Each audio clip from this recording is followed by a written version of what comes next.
Peresandra police ಠಾಣಾ ವ್ಯಾಪ್ತಿಯ ಮಾರಗಾನಪರ್ತಿ ಕೃಷಿ ಹೊಂಡದಲ್ಲಿ ಮಾರಗಾನಹಳ್ಳಿ ಪುಟ್ಟರಾಜು ಸುಮಾರು 32 ವರ್ಷದ ಕೃಷಿ ಕೂಲಿಕಾರ ಕೃಷಿ ಹೊಂಡದಲ್ಲಿ ಈಜಲು ಹೋಗಿ ಮುಳುಗಿ ಸಾವನ್ನಪ್ಪಿದ್ದಾನೆ.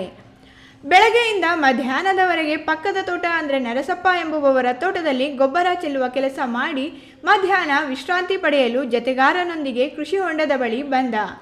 ಕೃಷಿ ಹೊಂಡದಲ್ಲಿ ಈಜಲು ಕೃಷಿ ಹೊಂಡಕ್ಕೆ ಡೈ ಹೊಡೆದು ಅತ್ತ ಕಡೆ ದಡ ಸೇರಲು ಆಗದೆ ಮುಳುಗಿ ಜೀವ ಕಳೆದುಕೊಂಡಿದ್ದಾನೆ. ಇನ್ನು ಈಜಲು ಹೋದ ಪುಟ್ಟರಾಜು ನೀರಿನಲ್ಲಿ ಎಷ್ಟೊತ್ತಾದರೂ ಮೇಲಕ್ಕೆ ಬಾರದ ಕಾರಣ ಜತೆಯಲ್ಲಿ ಬಂದಿದ್ದ ಶಂಕರಪ್ಪ ಎಂಬುವವನು ಕೃಷಿ ಹೊಂಡಕ್ಕೆ ಹಾರಿ ದಡಕ್ಕೆ ಎಳೆದು ತಂದನಂತೆ. ಅದೇ ರಸ್ತೆಯಲ್ಲಿ ಬರುತ್ತಿದ್ದ ಹಿಂದಿಯವರು ಸಹಾಯ ಮಾಡಿ ಎಳೆದುಕೊಂಡರು ಎಂದು ಶಂಕರಪ್ಪ ಹೇಳಿಕೊಂಡಿದ್ದಾರೆ. ಇನ್ನು ಕೃಷಿ ಹೊಂಡದ ಮಾಲೀಕ, ಕೃಷಿ ಹೊಂಡ ನಮ್ಮದೇ, ನೀರು ಕಡಿಮೆ ಇತ್ತು, ಇತ್ತೀಚೆಗೆ ತುಂಬಿಸಿದ್ದೇವೆ, ಅದರ ಮೇಲೆ ಬಲೆ ಹಾಕಿ ಮುಚ್ಚಬೇಕೆಂದು ಅಂದುಕೊಂಡಿದ್ದೆವು, ಅಷ್ಟರೊಳಗೆ ಈ ಘಟನೆ ನಡೆದು ಹೋಗಿದೆ ಎಂದರು.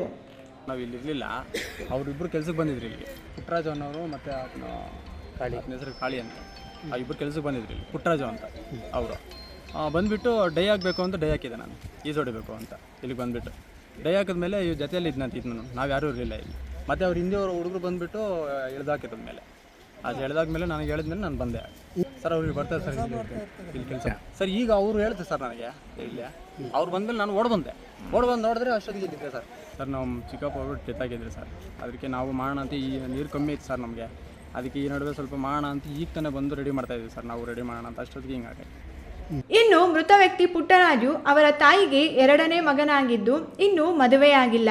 ಯಾವಾಗಲೂ ಕುಡಿತದ ಅಮಲಿನಲ್ಲಿಯೇ ಇರುತ್ತಿದ್ದ, ರಾಷ್ಟ್ರೀಯ ಹೆದ್ದಾರಿಯಲ್ಲೇ ತೂರಾಡಿಕೊಂಡೇ ಓಡಾಡುತ್ತಿದ್ದ ಎಂದು ಗ್ರಾಮಸ್ಥರು ಹೇಳುತ್ತಿದ್ದು, ಕುಡಿದು ಬಂದು ದಿನಾಲೂ ಅವರ ತಾಯಿಗೆ ಹಿಂಸೆ ಕೊಡುತ್ತಿದ್ದ, ಕೂಲಿ ಮಾಡಿದ ಹಣವೂ ಮನೆಗೆ ಕೊಡುತ್ತಿರಲಿಲ್ಲ ಎಂದು ಹೇಳುತ್ತಿದ್ದರು. ಪೊಲೀಸರು ಸ್ಥಳಕ್ಕೆ ಬಂದು ಕೃಷಿ ಹೊಂಡದಲ್ಲಿ ಬಿದ್ದಿದ್ದ ಶವವನ್ನು ಹೊರತೆಗೆಯುವುದು ಎಲ್ಲ ಕಡೆ ನಡೆಯುವ ಪದ್ಧತಿ. ಆದರೆ ಇಲ್ಲಿ ಸ್ಥಳಕ್ಕೆ ಪೊಲೀಸರು ಬರುವ ವೇಳೆಗೆ ಮೃತದೇಹವನ್ನು ಎತ್ತಿ ದಡದ ಮೇಲೆ ಮಲಗಿಸಿದ್ದು ಅನುಮಾನಕ್ಕೆ ಎಡೆಮಾಡಿಕೊಟ್ಟಿದ್ದು, ಪ್ರಕರಣವನ್ನು ದಾಖಲಿಸಿಕೊಂಡಿರುವ ಪೆರೇಸಂದ್ರ ಪೊಲೀಸರು ತನಿಖೆ ಮುಂದುವರಿಸಿದ್ದು ಸತ್ಯಾಸತ್ಯತೆಗಳನ್ನು ಹೊರತರಬೇಕಾಗಿದೆ. ಕ್ಯಾಮರಾಮನ್ ಅಖಿಲ್ ಜೊತೆ KS ನಾರಾಯಣಸ್ವಾಮಿ, ಈ ನ್ಯೂಸ್ ಟಿವಿ, ಚಿಕ್ಕಬಳ್ಳಾಪುರ.